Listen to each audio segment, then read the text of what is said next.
4-year-old Tommy Chen was playing alone in his grandmother's front yard in suburban Phoenix when Brutus, a 95-pound pit bull with a history of aggressive behavior, broke free from his chain and charged across the street with the focused intensity of a predator that had identified easy prey. The massive dog had been poorly socialized by negligent owners who used intimidation and abuse as training methods, creating a 95-pound weapon that now saw the small child as a target in the quiet residential neighborhood where families believed their children were safe. "Grandma, help me!" Tommy screamed as Brutus knocked him to the ground and stood over him with the kind of aggressive posturing that preceded a killing bite, his powerful jaws mere inches from the terrified child's face, while concerned neighbors watched helplessly from their windows, too frightened to approach an animal that could easily kill an adult. That's when destiny roared down Maple Avenue. 6 members of the Desert Storm Veterans MC were returning from a charity ride for wounded warriors when club president Marcus "Steel" Rodriguez heard something that made every protective instinct in his combat-trained soul explode into action. The unmistakable sound of a child in mortal danger, combined with the aggressive snarling that meant someone was about to die if nobody intervened immediately. These battle-hardened warriors were about to face the most dangerous animal rescue of their brotherhood, proving that real heroes don't hesitate when innocent life hangs in the balance and split-second decisions determine whether a child lives or dies. Would you like to join us for this incredible journey? Subscribe to our channel now so you don't miss what happens next. Chapter 1. When Thunder Meets Terror. The Desert Storm Veterans Motorcycle Club had been riding the highways and streets of the Phoenix metropolitan area for over 11 years, their membership consisting entirely of combat veterans and emergency responders who had found brotherhood and healing through their commitment to protecting civilians who faced threats that conventional authorities couldn't adequately address. What had started as weekend therapeutic rides among former soldiers had evolved into the most respected community intervention organization in Arizona. Marcus "Steel" Rodriguez, the 43-year-old former Army Airborne Ranger commander who led the Desert Storm veterans, was concluding their monthly charity ride to raise funds for veteran suicide prevention when his combat-honed awareness detected something that made every alarm in his tactical consciousness detonate simultaneously. The combination of a child's terrified screams and the distinctive sounds of aggressive canine behavior was unmistakable to someone who had served in urban warfare environments where such sounds indicated immediate threats to innocent life. Steele's military background was extensive and distinguished. During his 12 years of active duty, he had served 3 combat tours in Iraq and Afghanistan, earning 2 Bronze Stars, a Purple Heart, and the Combat Infantry Badge. His specialized training included urban warfare, hostage rescue, and emergency response coordination that had prepared him for exactly the kind of split-second life-or-death decisions he now faced as a civilian. "All units, Code Red Emergency," Steele commanded through his helmet radio to the 5 riders behind him. "Child under active threat by aggressive animal, immediate intervention required." "This is real-world crisis, brothers. Someone's life depends on what we do in the next 30 seconds. The response was instantaneous and overwhelming. 6 motorcycles began converging on the residential street with military precision, their engines creating mechanical thunder that announced the arrival of men who had spent their careers protecting innocent people from threats that exceeded civilian capabilities to handle. Sergeant Major Derek Wolf Williams, a former Special Forces operator who served as the veterans' tactical coordinator, was first to establish visual contact with what would become the most dangerous animal encounter in their organization's history. Wolf's military service included 8 years with the 75th Ranger Regiment and 4 years with Special Forces, specializing in close-quarters combat and emergency response operations. "Visual confirmed," Wolf radioed with controlled urgency. 4-year-old Asian male under immediate threat from large aggressive pit bull, approximately 95 pounds. Animal showing predatory behavior, child is down, civilian intervention attempts have failed. Through his combat-trained eyes, Wolf could see Tommy Chen pinned beneath Brutus, while the massive pit bull displayed the kind of dominant aggression that indicated an animal that had been conditioned for violence through abuse and improper training. The dog's scarred face and muscular build suggested a history of fighting or aggressive conditioning that made him exponentially more dangerous than a typical aggressive pet. "Jesus Christ," whispered Staff Sergeant Rick "Doc" Patterson, a former Green Beret medic whose emergency medicine training had included extensive experience with animal attack trauma during his deployments in rural Afghanistan, where wild animals posed constant threats to military personnel and civilians alike. Doc's medical expertise was comprehensive, including advanced trauma care, emergency surgery, and psychological first aid that had saved dozens of lives during his military service. His calm demeanor under pressure had earned him the nickname Doc among his fellow veterans, who trusted his medical judgment completely. "That's not just an aggressive dog. That's a trained weapon," Doc continued, his clinical assessment revealing years of experience with combat injuries. "Look at the muscle development and behavioral patterns. Someone created that animal to be dangerous, and now it's about to kill a 4-year-old. Steele felt his ranger training engage as he processed the tactical nightmare they were confronting. A child threatened by a large aggressive dog in a residential area represented the kind of impossible rescue scenario that required immediate action, perfect execution, and the willingness to risk personal injury to save innocent life. The neighborhood where this crisis was unfolding was typical of suburban Phoenix: middle-class families, well-maintained homes, and tree-lined streets where children should have been safe to play. The contrast between the peaceful residential setting and the life-or-death drama now playing out made the situation even more shocking for the neighbors who witnessed it. "All units, immediate intervention protocol," Steele ordered, his airborne training automatically shifting him into combat command mode. "Priority 1 is child extraction. Priority 2 is threat neutralization. We're going into close-quarters combat against a biological weapon, and we're bringing that boy home alive." If you're enjoying the story, write from which city you are listening to in the comments. The 6 Desert Storm veterans who responded to Tommy Chen's crisis represented some of the most specialized and dangerous training available to American military forces. Former Army Airborne Rangers, Special Forces operators, Marine Force recon specialists, and Navy SEALs, all united by their commitment to protecting innocent life, regardless of personal risk or impossible odds.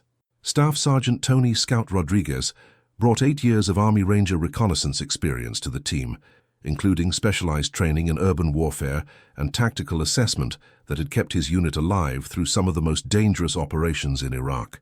His ability to quickly analyze threatening situations and develop effective response strategies made him invaluable for crisis intervention.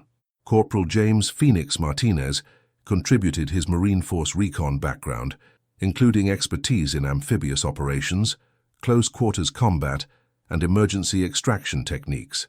His 4 combat deployments had taught him to remain calm under extreme pressure while executing precise tactical maneuvers that could mean the difference between life and death. Petty Officer First Class Carlos "Thunder" Martinez brought his Navy SEAL training to the group, including advanced diving, demolitions, and special operations capabilities that translated effectively to civilian emergency response. His experience in maritime and urban environments provided unique perspectives on tactical problem-solving. Senior Airman Michael "Hawk" Patterson contributed his Air Force Security Forces background, including base defense, crowd control, and emergency response coordination that had prepared him for exactly the kind of civilian protection mission they now faced. The tactical situation they faced was unprecedented in suburban animal control.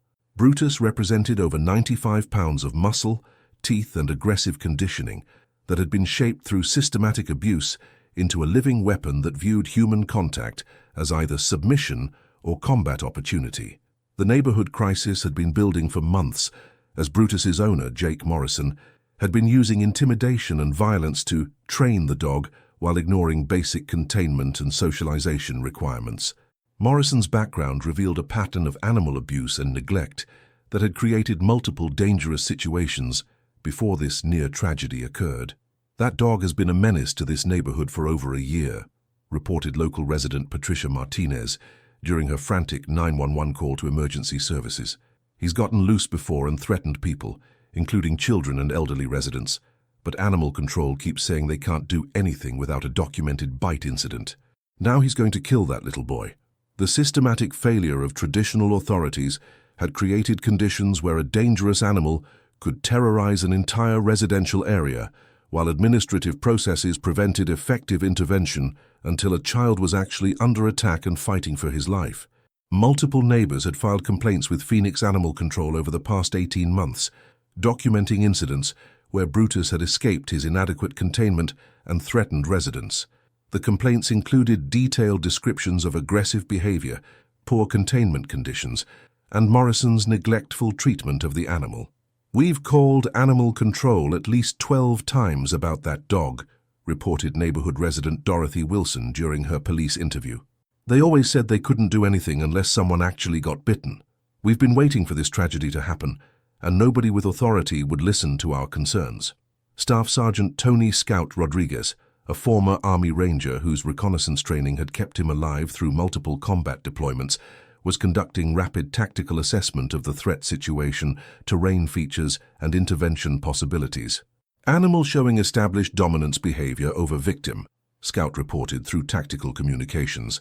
"Standard animal deterrence techniques will not be effective against an animal that has been conditioned for aggression and violence through systematic abuse and improper training." The behavioral analysis revealed that Brutus was not displaying typical territorial or fear-based aggression, but was operating according to learned patterns of dominance and control that had been systematically reinforced through improper training methods that emphasized intimidation and violence. Scout's assessment also revealed that the residential setting limited their tactical options. Houses, parked cars, and civilian bystanders created constraints that didn't exist in military operations. They would need to execute their intervention with precision that protected not only Tommy but also the surrounding community. Steele understood that conventional animal control approaches would result in Tommy's death before professional help could arrive. The Desert Storm veterans had perhaps 60 seconds to execute a rescue that required military-level coordination and the willingness to engage a dangerous animal in close-quarters combat. Time to intervention, 40 seconds, Steele calculated, as the veterans reached optimal positioning around the attack site. Window for successful extraction, 90 seconds maximum before animal aggression escalates to lethal force. Threat neutralization authorized. The precision of Steele's tactical planning reflected years of combat experience where similar time constraints had determined mission success or failure. His ability to rapidly assess complex situations and develop effective response strategies had saved countless lives during his military service. "Tell me, have you ever saved someone?" Steele asked himself as he prepared for the most dangerous urban combat of his military and civilian career, knowing that failure meant watching a 4-year-old child die in one of the most horrific ways imaginable. The intervention strategy that followed would be studied by emergency response teams and animal behavior specialists for years to come. Steele's ranger training had taught him that close-quarters combat against superior physical force required tactical coordination, overwhelming commitment, and the willingness to accept personal injury to protect others. The veterans' approach to the crisis reflected their military training and experience, working as a coordinated unit under extreme pressure. Each member understood his role and responsibilities without needing detailed briefings or extensive communication. "All units coordinated distraction and extraction pattern," Steele commanded, as the veterans positioned themselves around the attack site. Wolf and Doc, flanking positions for animal distraction, Scout and Thunder, backup support and perimeter control, Phoenix, civilian management and emergency coordination. "I'm going direct for child extraction." The tactical formation they established created multiple pressure points that would force Brutus to divide his attention between perceived threats rather than maintaining exclusive focus on Tommy. This military-style coordination was crucial for creating the window of opportunity needed for successful child extraction. Wolf Williams moved to the eastern approach, using his Special Forces training to position himself where he could create maximum distraction while maintaining readiness to provide backup support if Steele's direct intervention encountered problems. Doc Patterson took the western position, his medical training keeping him ready to provide immediate trauma care for either Tommy or any veteran who might be injured during the intervention. His combat medicine experience had taught him to remain calm and functional, even while colleagues fought for their lives nearby. Scout Rodriguez and Thunder Martinez established overwatch positions that allowed them to monitor the entire tactical situation while being ready to provide backup intervention if the primary approach failed or if additional threats emerged during the rescue operation. Phoenix Martinez began coordinating with civilian bystanders, ensuring that neighbors remained at safe distances while preparing emergency communication with incoming professional responders. His crowd control training was essential for preventing civilian interference that could complicate the rescue. The initial intervention was achieved when Steele approached Brutus from the animal's blind spot, while Wolf and Doc created coordinated distractions that forced the dog to divide his attention between multiple perceived threats rather than maintaining focus on Tommy. Animal responding to multiple target stimuli, Wolf reported as Brutus's head rotated between the approaching veterans. Predatory focus is shifting from victim to potential threats. Window for extraction is opening. Steele's approach to Tommy required him to position himself within striking distance of Brutus, while creating enough distraction to allow the child's escape. His ranger training had prepared him for close-quarters combat, but never against a 95-pound animal that had been conditioned for violence through systematic abuse. The moment of truth came when Steele made eye contact with Tommy, seeing the terror in the 4-year-old's eyes, but also recognizing the intelligence and courage that would be crucial for successful extraction. "Tommy, listen to my voice," Steele called to the terrified child as he moved into position, his voice carrying the calm authority that had controlled dangerous situations throughout his military career. "When I tell you to move, I want you to crawl toward that man with the red shirt. Can you do that for me?" Tommy nodded without speaking, his 4-year-old mind processing that the scary men with motorcycles were trying to help him against something much more dangerous than any stranger could represent. His grandmother had taught him about stranger danger, but she had also taught him to trust police officers and soldiers when he needed help. "That's a brave boy," Steele continued, maintaining eye contact while carefully positioning himself for the critical intervention. "I'm going to help you get away from the bad dog, but you need to listen very carefully to what I tell you to do. If you've watched this far, say in the comments, what secret do you keep?" The critical moment came when Steele made physical contact with Brutus, grabbing the dog's collar and using his body weight to pull the animal away from Tommy, while simultaneously creating space for the child's extraction. The physical confrontation required every technique Steele had learned during his military training. "Contact established, victim extraction authorized," Steele announced as he engaged Brutus in close-quarters combat that would determine whether both he and Tommy survived the encounter. "Doc, immediate child recovery and medical assessment."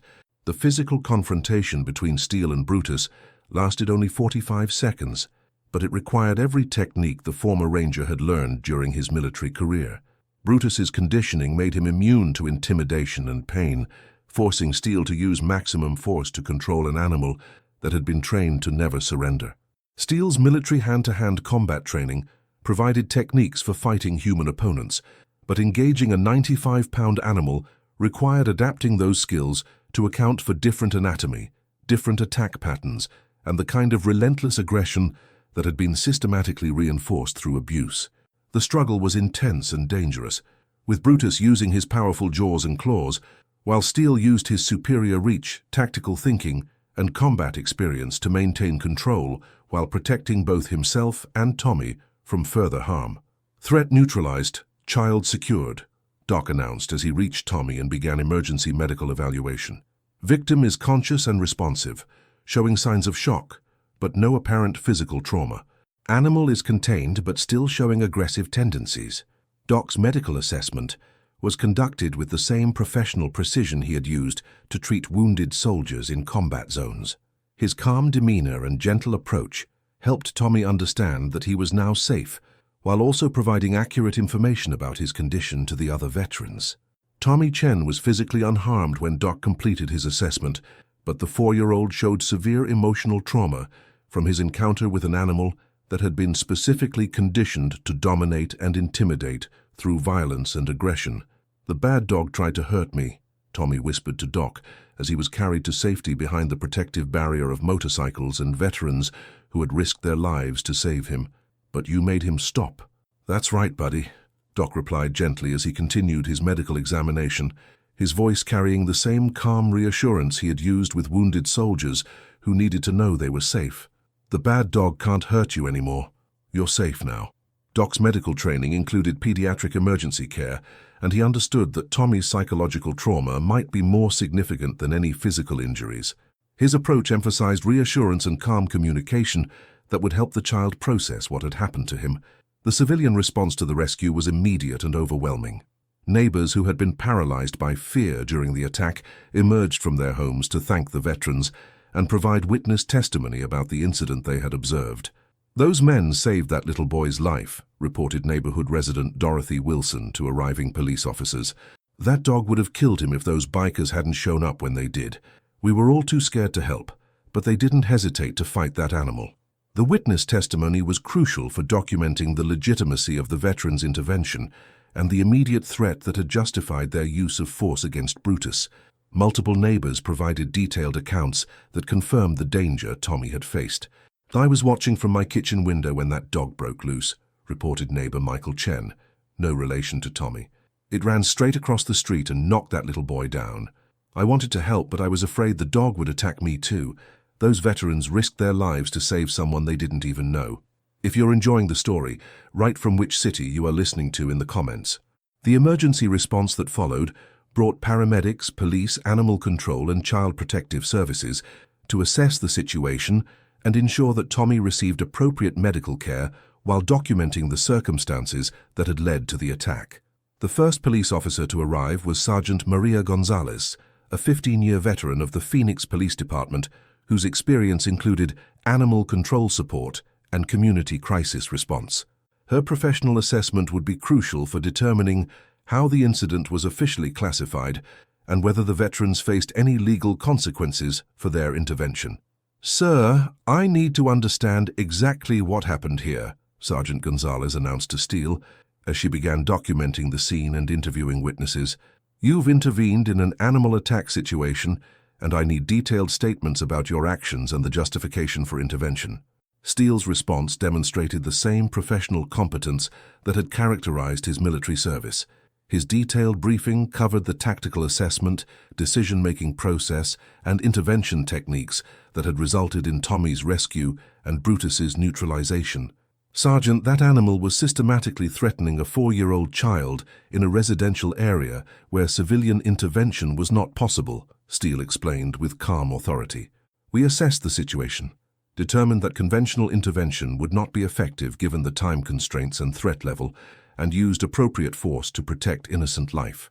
The professional nature of Steele's account impressed Sergeant Gonzalez, whose extensive police experience had taught her to recognize competent tactical thinking and legitimate protective intervention in crisis situations.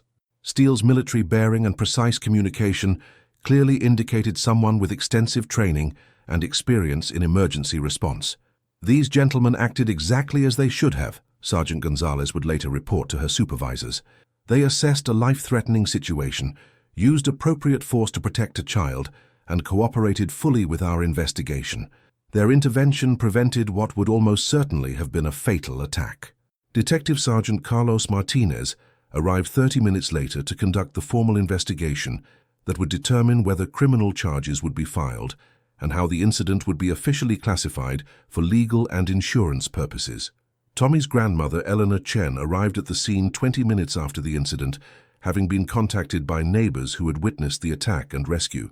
Her relief at finding her grandson safe and unharmed was overwhelming, but it was accompanied by the horrifying realization of how close she had come to losing him. Eleanor Chen was a 72-year-old retired teacher who had immigrated from Taiwan 40 years earlier and had been caring for Tommy while his parents worked. Her English was limited, but her gratitude to the veterans was clearly communicated through tears and repeated bowing that reflected her cultural background. Thank you," Eleanor repeated in accented English as she held Tommy tightly. "You saved my grandson's life. How can I ever thank you enough?" "Ma'am, protecting children is what we do," Steele replied with quiet dignity, his voice reflecting the same humility that had characterized his military service. "Tommy's safe now, and that's all that matters to us." The language barrier didn't prevent Eleanor from understanding the significance of what the veterans had done for her family. Her grandson was alive because strangers had been willing to risk their lives for someone they didn't know. The investigation that followed revealed the full extent of the neighborhood crisis that had been building around Jake Morrison's negligent and abusive treatment of Brutus. The dog had been systematically conditioned for aggression through improper training techniques that made him dangerous to any human contact. Animal Control Officer Jennifer Walsh's examination of Brutus and Morrison's property revealed conditions that violated multiple municipal ordinances and state animal welfare laws. The dog showed clear evidence of abuse, poor nutrition, inadequate veterinary care, and training methods that emphasized aggression and intimidation. This animal shows clear evidence of systematic abuse and improper conditioning, Officer Walsh reported during her investigation. The dog has been trained for aggression and dominance through methods that made him completely unsuitable for civilian environments. The owner's treatment of this animal created a public safety hazard. The criminal investigation into Morrison's activities revealed ongoing animal abuse, violation of municipal animal control ordinances, and negligent endangerment that had created the conditions leading to Tommy's near-death experience. Morrison's background check revealed previous citations for animal abuse, domestic violence, and illegal dogfighting activities that painted a picture of someone who used violence and intimidation as primary tools for controlling both animals and people.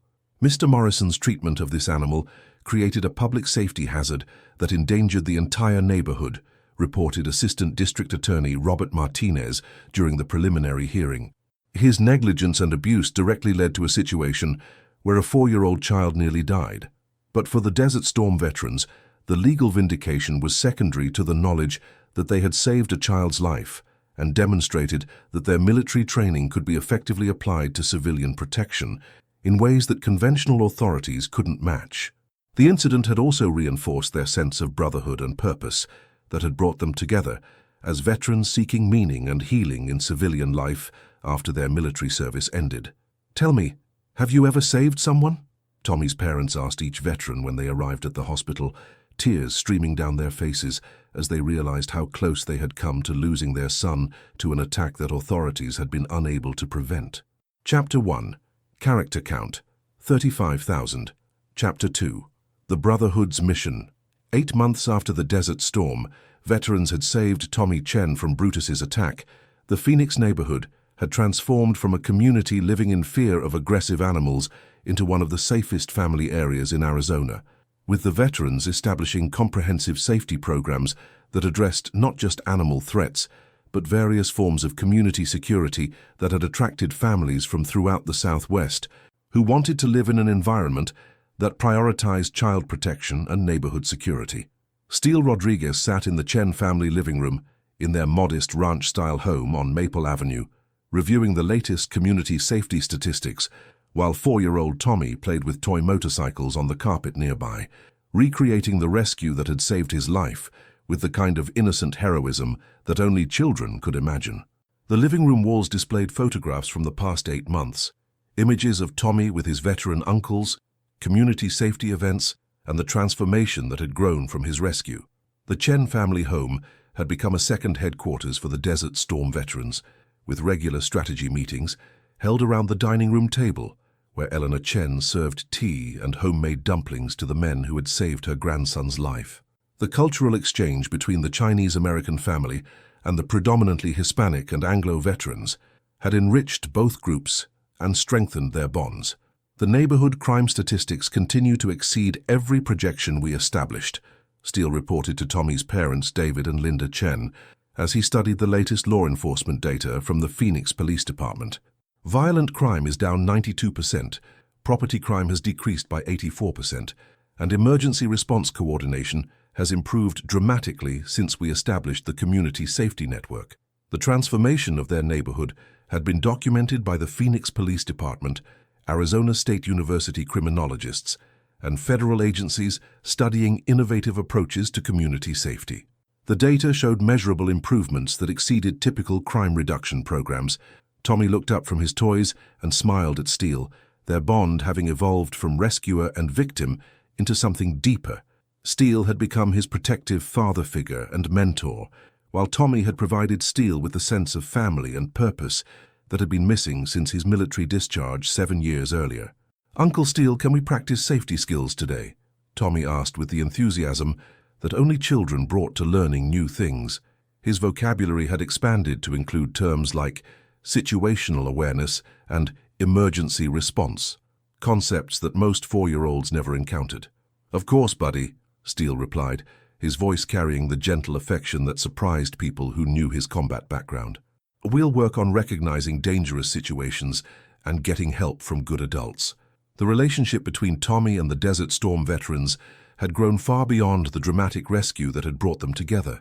The 4-year-old had become the inspiration for their expanded community service mission that now included youth safety education, family support programs, emergency response coordination, and comprehensive neighborhood security that military training made them uniquely qualified to provide. David Chen, a software engineer who had immigrated from Taiwan 15 years earlier to build a better life for his family, had been profoundly affected by his son's near-death experience and the veterans' intervention that had saved Tommy's life. His perspective on American society and community responsibility had been fundamentally changed by witnessing strangers risk their lives for his child. "Before Tommy's attack, I believed that following rules and calling authorities would keep my family safe," David reflected during foundation meetings, his accent slight, but his English precise. "The veterans taught me that sometimes protection requires people who are willing to risk everything for others, even when conventional systems fail to protect innocent people." David's transformation from passive resident to active community advocate had been remarkable. He had taken leave from his technology job to help establish the Tommy Chen Child Protection Foundation, applying his analytical skills and technical expertise to scaling the veterans' safety programs. "Tell me about the Tommy Chen Child Protection Foundation," Linda Chen requested, noting the detailed program materials spread across Steele's briefcase related to the non-profit organization that had been established to honor their son's survival and prevent other children from facing similar dangers. Linda Chen was a pediatric nurse at Phoenix Children's Hospital whose medical background had proven invaluable for developing the foundation's health and safety protocols. Her professional experience with trauma treatment and child development had helped shape programs that addressed both physical and psychological aspects of child protection. "We are now operating child protection and community safety programs in 37 neighborhoods across 6 states, Steele explained with the satisfaction of someone who had discovered his true calling in civilian service. Tommy's experience demonstrated that children face threats that traditional authorities can't always address effectively, and that veterans possess skills and dedication that can fill critical gaps in conventional protective services. The expansion of their programs had been carefully managed to maintain quality standards while adapting to different geographic regions and community needs. Each new location required extensive assessment and customization to ensure effectiveness and sustainability. The Tommy Chen Child Protection Foundation represented something unprecedented in neighborhood security and family safety. Military veterans using their combat training and tactical expertise to develop comprehensive protection programs that could prevent attacks while providing rapid response capabilities that exceeded traditional law enforcement and emergency services. The Foundation's approach combined immediate emergency response capabilities with long-term prevention education and community building that addressed root causes of vulnerability rather than just responding to crises after they occurred. If you're enjoying the story, write from which city you are listening to in the comments. Dr. Sarah Martinez, the child psychologist who had been working with both Tommy and the veterans since the Pitbull attack, was amazed by the mutual healing and community transformation that had resulted from their shared commitment to child protection. Her professional practice had been transformed by observing the therapeutic power of meaningful service and community connection. Tommy's recovery has been extraordinary, but equally impressive is how the veterans have channeled their protective instincts into sustained community service that benefits hundreds of families, she reported during a presentation to the Arizona Association of Child Psychology. Their work demonstrates how military training can be successfully adapted to civilian protection missions that provide purpose and healing for veterans while serving community needs. Dr. Martinez's research had become a model for studying innovative approaches to both child trauma recovery and veteran reintegration. Her documentation of the mutual benefits created by the veterans' community service had influenced federal policies for veteran employment and mental health treatment. The secret to both Tommy's remarkable resilience and the community's transformation was the veterans' understanding that protection required more than emergency response. It demanded ongoing commitment to building safer environments where children could develop without fear and families could thrive with confidence. The traditional approach to trauma recovery focuses on processing past experiences, Dr. Martinez explained to colleagues studying her work. But Tommy's case demonstrates that trauma can be transformed into strength when survivors are given meaningful roles in protecting others from similar experiences.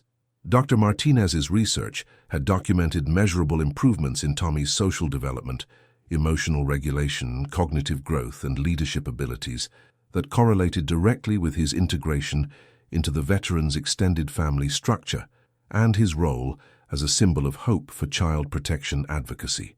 Tommy doesn't see himself as a victim who survived a terrible experience, Dr. Martinez observed during case studies. He sees himself as someone who learned important things about safety that he can share with other children.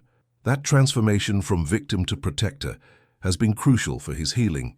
The therapeutic model that had emerged from Tommy's recovery was being studied by trauma specialists throughout the United States and internationally, providing new approaches to treating children who had survived life-threatening experiences. Doc Patterson had become Tommy's personal safety coordinator, using his Green Beret medical training to ensure the child's continued health, while also teaching him age-appropriate awareness and emergency response skills that could protect him and enable him to help others who might face dangers. Tommy's not just learning personal safety, he's learning to be a community protector, Doc explained to child development specialists who observed their training sessions at the Chen family home. He understands that surviving the attack gives him knowledge and responsibility to help ensure other children remain safe.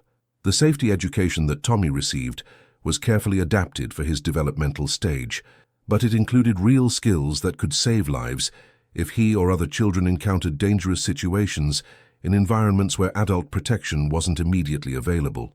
Doc's approach emphasized building confidence and competence rather than fear and paranoia. Tommy was learning to be aware of his environment without being afraid of it, to trust his instincts without becoming suspicious of everyone he met. The goal is to make Tommy safer without making him scared, Doc explained to parents who were interested in similar training for their children. We want him to understand potential dangers without losing the natural curiosity and trust that children need for healthy development. Tommy's progress had been remarkable, demonstrating advanced situational awareness, communication skills, and leadership qualities that impressed adults who interacted with him. His teachers at preschool reported that he helped other children solve problems and stay safe during playground activities. Tommy shows remarkable maturity and leadership for his age, observed his preschool teacher, Mrs. Patricia Rodriguez, during parent conferences. He helps other children understand safety concepts and seems to have an intuitive understanding of how to stay calm during stressful situations. Tell me, have you ever saved someone? Tommy asked Doc during one of their training sessions, eager to understand how he could use his experience to help protect other children from scary situations. Doc's answer became a teaching moment about courage, service, and the responsibility that came with survival. His military background had taught him the importance of channeling traumatic experiences into positive action that could help others.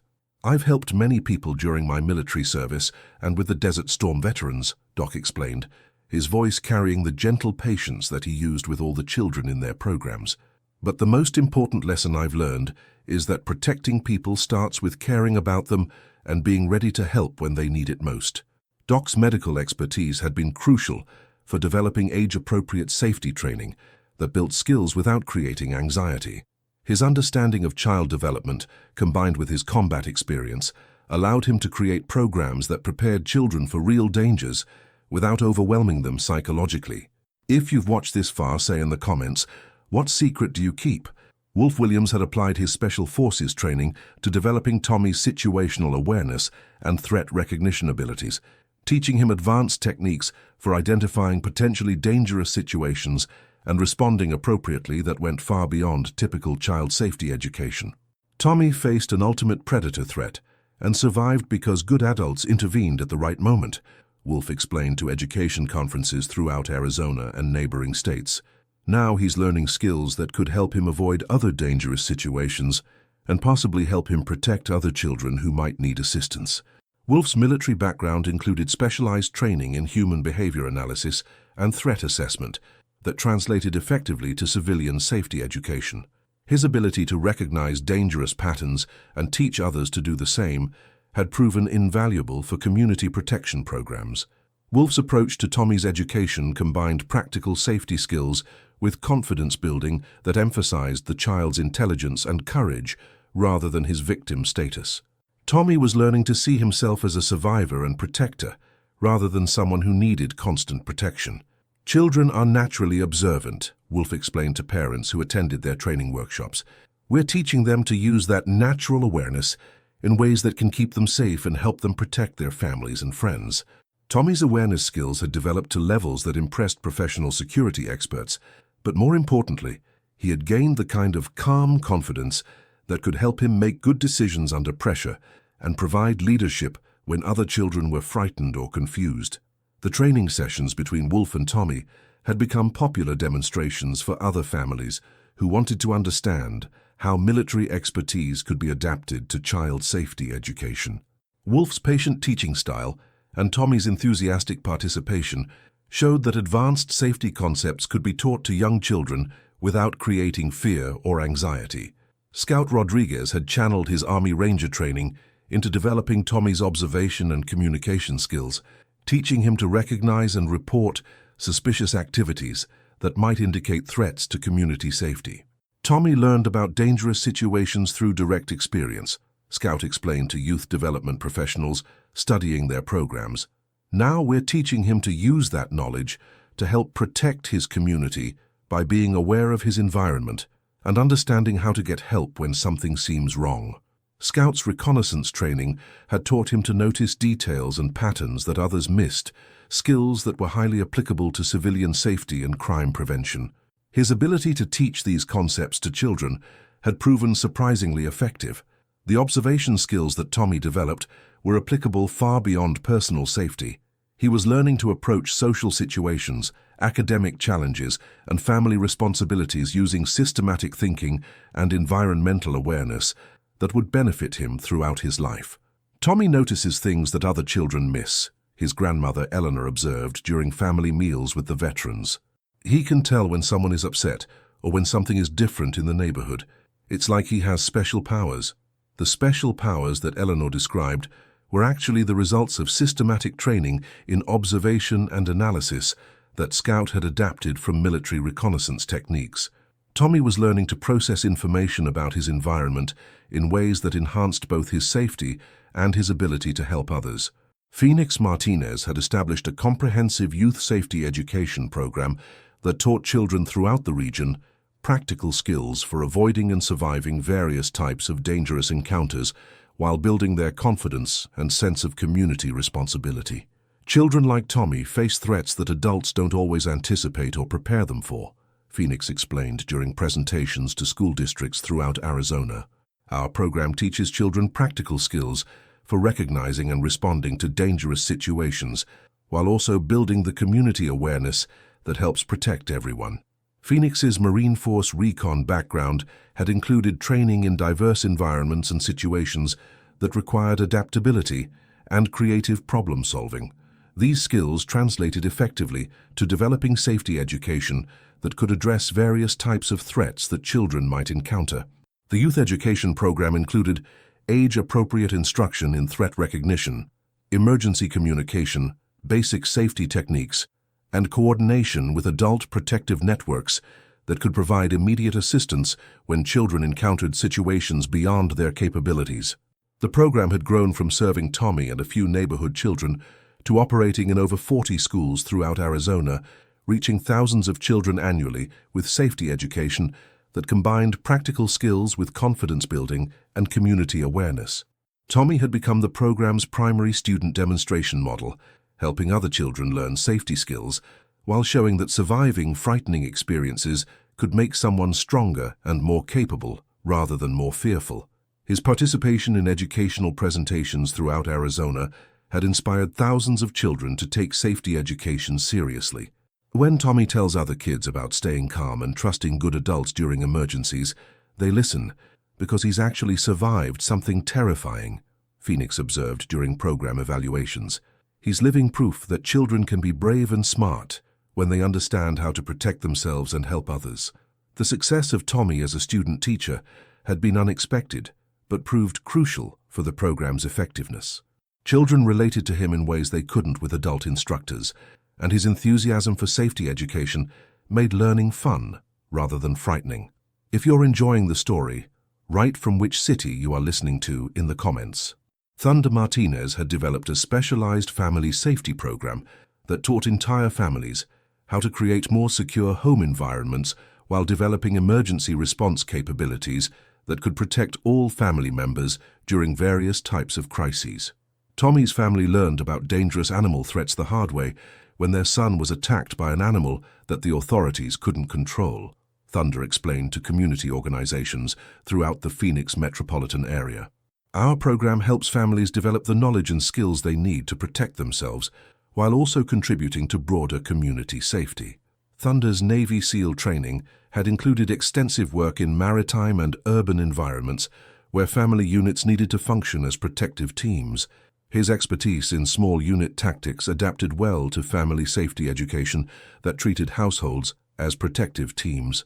The family safety program included instruction in home security assessment, emergency planning and communication, threat evaluation, and coordination with community protective networks that could provide professional assistance when family resources were exceeded by the scope of threatening situations.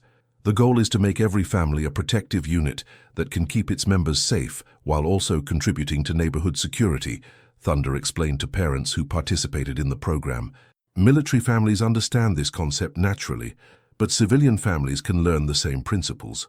Tommy's family had become the program's demonstration family, showing other parents how safety education could enhance rather than restrict children's development while providing peace of mind that came from knowing they were prepared for various types of emergencies.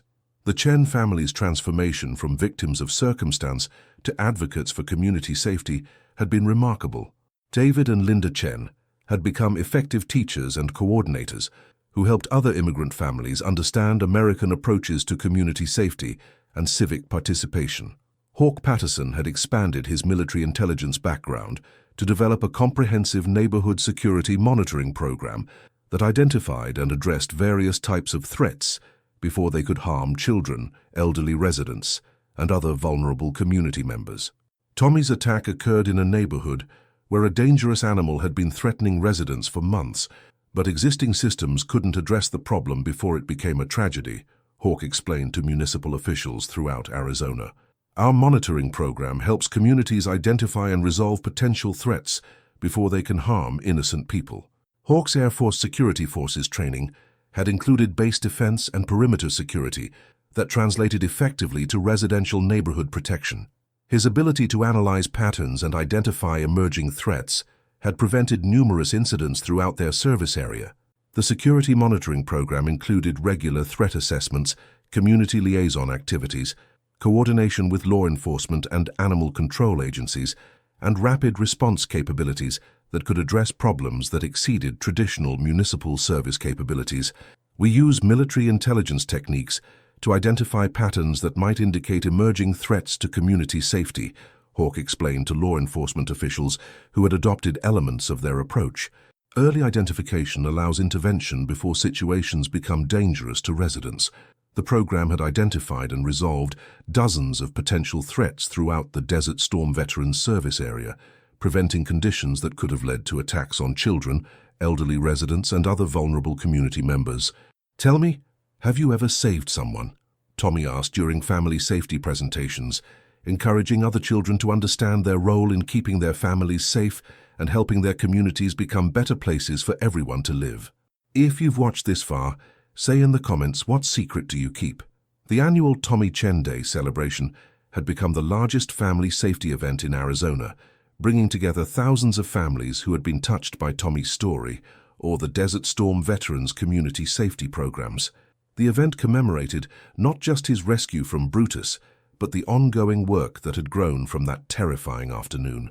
The celebration took place in Steele Indian School Park in central Phoenix, with displays, demonstrations, and workshops that educated families about safety while honoring the volunteers who made their programs possible. Local businesses donated food, supplies, and prizes, while state and federal agencies provided educational materials and expert speakers. 8 months ago, a bad dog almost hurt me, and these soldiers saved my life. Tommy addressed the enormous crowd during the anniversary celebration, speaking with remarkable confidence for someone so young. Today, my Desert Storm family and I teach thousands of families how to be safe and help each other when scary things happen. Tommy's speech had been carefully prepared with help from Linda Chen and Dr. Martinez, but his delivery was natural and heartfelt. The crowd of over 3,000 people listened in complete silence as the 4-year-old described his experience and the work that had grown from it. The celebration included safety demonstrations, emergency response training, family protection workshops, and testimonials from families who had used skills and knowledge gained through the Desert Storm Veterans programs to prevent or survive dangerous situations. 6-year-old Elena Rodriguez shared her experience using Tommy's safety training during a family shopping trip to Park Central Mall. When a strange man tried to get me to go with him at the mall, I remembered what Tommy taught us about stranger danger and how to get help from security guards. I stayed with my mom and pointed out the man to mall security. Eleanor's successful application of safety awareness, using techniques taught in Tommy's programs, embodied everything the young boy and the Desert Storm veterans were working to achieve through their community education initiatives. 7-year-old Marcus Williams told his story about helping during a neighborhood emergency. When Mr. Johnson fell and hurt himself in his yard, I used the emergency communication skills Tommy taught me to call 911 and help guide the paramedics to find him quickly. 8-year-old Sophia Martinez shared her experience preventing a potential dog bite incident. When I saw a loose dog acting aggressive toward a smaller child at the playground, I remembered Tommy's lessons about animal safety and got adult help before anyone got hurt. The testimonials from children who had successfully applied safety training demonstrated the practical value of the veterans' education programs and justified the time and resources invested in developing them. The community that had formed around Tommy's rescue represented something unprecedented in urban safety services, a sustainable collaboration between military veterans, civilian families, emergency response agencies, and educational institutions that had created measurable improvements in safety and quality of life throughout the region. Local Fire Chief Robert Chen, no relation to Tommy's family, spoke about the practical impact of the Desert Storm veterans' safety programs during the anniversary celebration. Before Tommy's rescue and the veterans' community programs, we responded to an average of 38 emergency calls per month in their service area that could have been prevented with better community awareness, he testified. We now average fewer than 15 such calls per month because families understand how to prevent emergencies and respond effectively when problems occur. The statistical improvements documented by emergency services provided concrete evidence of the veterans' impact on community safety and justified expansion of their programs to other neighborhoods throughout Arizona. Police Captain Maria Rodriguez reported similar improvements in crime prevention. The neighborhoods served by the Desert Storm veterans show measurably lower crime rates, faster emergency response times, and higher levels of community cooperation with law enforcement, she explained to city officials considering funding for program expansion. If you're enjoying the story, write from which city you are listening to in the comments. 18 months after the pit bull attack, Tommy Chen had been appointed as the youth spokesperson for the Arizona State Commission on Child Safety, where his programs and philosophy were being implemented throughout the state. The 4-year-old, who had once faced death from an abused and improperly trained animal, was now influencing government policies that protected children throughout Arizona. The commission appointment represented official recognition of Tommy's unique perspective and the effectiveness of the veteran-led approach to community safety that had grown from his rescue. State officials had been impressed by the documented results of the veterans' programs and wanted to expand their model throughout Arizona. Tommy's survival and leadership have demonstrated that children can not only recover from traumatic experiences, but can become powerful advocates for protecting other children, commented Dr. Jennifer Walsh, the Commission's chair. His programs show how military veterans and community members can work together to create safer environments for all children.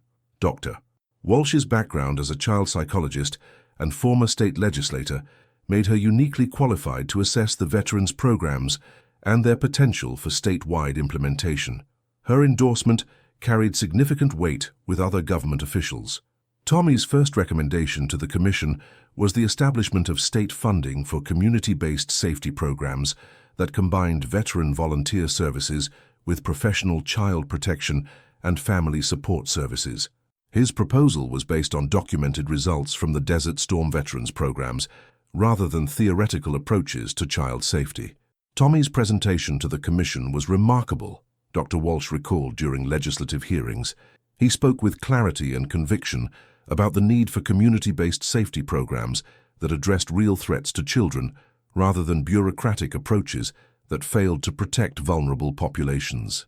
The Commission's unanimous approval of Tommy's recommendations led to the creation of the Arizona Child Protection Initiative, a state-funded program that provided grants for veteran organizations to develop community safety education in coordination with schools, law enforcement, and social service agencies. The initiative represented the first state-level funding for veteran-led community safety programs and created a model that other states began studying for potential implementation in their own jurisdictions. The Desert Storm Veterans Community Safety Model had been adopted by veteran organizations in 14 states, creating a network of volunteer emergency responders who understood that protecting communities required specialized attention to the unique vulnerabilities that children faced in modern society. Tommy's work with the Commission required him to participate in meetings and presentations that challenged many adults, but his natural leadership abilities and his first-hand experience with violence made him an effective advocate for policies that addressed children's real safety needs. I can help lawmakers understand what children really need to be safe because I've been in dangerous situations and I know what it feels like to be scared, Tommy explained to Commission members during policy discussions. Adults make better decisions when they remember that children depend on them to create safe places where we can grow up without being afraid. Tommy's ability to communicate complex concepts in simple terms impressed government officials who were accustomed to academic presentations that failed to connect with practical realities of child protection. Tell me, have you ever saved someone? Tommy asked Commission members during one of his presentations, challenging them to understand their responsibility for creating policies that could prevent children from experiencing the terror he had survived. The question had become Tommy's signature way of engaging adult audiences and encouraging them to think about their personal responsibility for child protection rather than viewing it as someone else's job. If you've watched this far, say in the comments, what secret do you keep? 3 years after 6 motorcycles had converged on the sound of a child in danger, the ripple effects of Tommy's rescue continued to spread throughout the Southwest and beyond. The Desert Storm Veterans model of veteran-led community safety had been implemented in over 80 communities, creating a network of programs that had helped thousands of families develop safety skills while providing emergency response capabilities that exceeded traditional services. The expansion had been carefully managed to ensure that safety standards and program effectiveness weren't compromised by rapid growth. Each new veteran chapter was required to complete extensive training in child protection, emergency response, and community liaison before being authorized to operate programs in their areas. Quality control is essential for maintaining the integrity of our programs, Steele explained to veteran organizations interested in adopting their model. We're not just teaching safety skills, we're building trust between communities and veterans who have often struggled to find meaningful roles in civilian society. The Desert Storm veterans had grown to over 150 active members across 9 states, with chapters providing emergency response, safety education, family training, and youth development services that served tens of thousands of families annually. Their success with community safety programming had attracted support from major foundations, government agencies, and corporate sponsors. The Department of Veterans Affairs had begun studying their model as a potential approach to veteran reintegration that provided meaningful employment and community connection for former military personnel struggling with civilian transition. Tommy's influence extended beyond direct service delivery to fundamental changes in how communities understood the relationship between veteran capabilities and civilian protection needs. His programs demonstrated that effective safety required coordination between military expertise, professional services, and community education. Tommy taught us that every child saved from violence has the potential to save others. Steele reflected during his presentation at the National Conference on Veteran Community Service. The boy we rescued from an aggressive dog has created programs that protect thousands of children from all kinds of dangers that awareness and preparation can prevent. The presentation brought together over 3,000 professionals from around the world who were studying innovative approaches to community safety and child protection.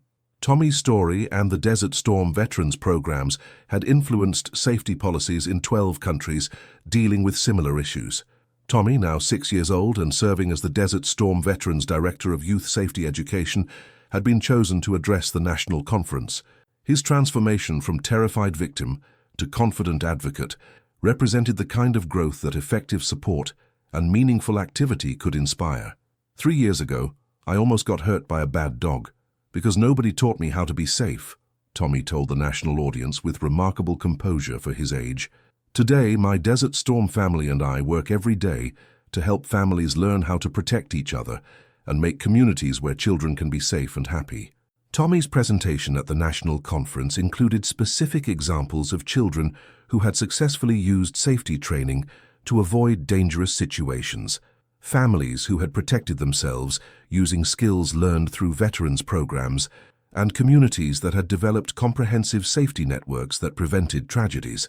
These programs work because they're based on real experience and practical skills, Tommy explained to the international audience. Children can learn to be safer when adults teach them the right things and show them how to help each other. If you're enjoying the story, write from which city you are listening to in the comments. 5 years after his rescue from Brutus's attack, Tommy Chen was serving as a youth consultant for the National Child Protection Administration while maintaining his role as a student leader in the Desert Storm Veterans Expanded Education programs. The boy who had once faced death from an improperly trained animal was now helping develop policies that protected children throughout the United States. The federal appointment represented recognition of Tommy's unique expertise and the documented effectiveness of veteran-led community safety programs. Federal officials had studied the veterans model extensively and concluded that it offered solutions to child protection challenges that traditional approaches had failed to address. The lesson I learned that day wasn't just that good people exist when you need help, Tommy told audiences at the National Child Safety Conference, speaking with wisdom that exceeded his years. The lesson was that everyone has the responsibility to learn how to keep children safe, and that scary experiences can teach us how to protect other people from the same dangers. Tommy's federal role included consultation on policy development, program evaluation, and resource allocation for community-based child protection initiatives. His insights were particularly valuable for understanding how to make safety education effective and engaging for children of different ages and backgrounds. Tommy's presentation included statistical analysis of 5 years of Desert Storm veterans programs, over 60,000 families trained in safety skills, 45,000 children educated in threat recognition, 30,000 adults certified in emergency response, and documented prevention of over 200 serious incidents that could have resulted in child injuries or deaths. These numbers represent real families who are safer because veterans were willing to share their knowledge and commitment to protecting others, Tommy explained to federal officials studying their programs. Every child who learns safety skills can help protect other children, and every adult who understands their responsibility can prevent tragedies. But Tommy's presentation focused more on individual stories than statistics. Specific examples of children who had used safety training to avoid dangerous situations, families who had protected themselves using skills learned through Desert Storm veterans programs, and communities that had developed comprehensive safety networks that prevented tragedies. These aren't just success stories, Tommy explained to the national audience with remarkable eloquence for his age. These are proof that children can be safe when adults work together to create communities where everyone understands their responsibility to protect each other. The national attention had led to requests for technical assistance from child protection agencies throughout the world, as countries dealing with various forms of child endangerment wanted to understand how veteran organizations could enhance traditional protective services. 10 years after 6 bikers had heard a child scream and charged into danger to save him, Tommy Chen continued to serve as a safety advocate while pursuing his education and maintaining his role as an inspiration for the Desert Storm Veterans' expanded mission. The organization had trained community safety teams in 31 states and had influenced national policies for child protection and veteran community service. The impact of their work extended far beyond the immediate communities they served, influencing approaches to veteran reintegration, community safety, and child protection that were being implemented throughout the United States and internationally. Tell me, have you ever saved someone? Tommy's story asked everyone who heard it, challenging them to understand that heroism wasn't just for people with special training, but for anyone willing to act decisively when children needed protection.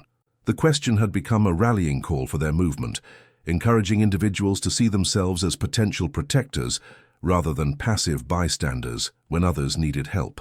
The street where Tommy had been attacked had been renamed Desert Storm Avenue in honor of the veterans who had saved his life and the safety programs that had grown from his rescue.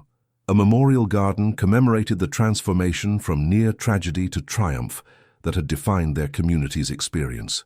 The memorial included plaques describing the rescue and the programs that had grown from it, serving as a reminder to residents about the importance of community commitment to protecting vulnerable members and the potential for positive transformation that could emerge from crisis. The 6 bikers who had stopped everything to fight an aggressive dog with their bare hands had created a legacy that continued to protect children throughout America. Tommy's story demonstrated that heroes could appear anywhere, that courage could transform not just individual lives, but entire communities, and that the most frightening experiences could become the foundation for saving countless other innocent lives. Tommy and the Desert Storm veterans had proven that when good people commit to protecting children, individual acts of bravery can grow into movements that change the world, and that sometimes the most important battles are fought not on distant battlefields, but on neighborhood streets where innocent children need someone willing to risk everything for their protection and safety.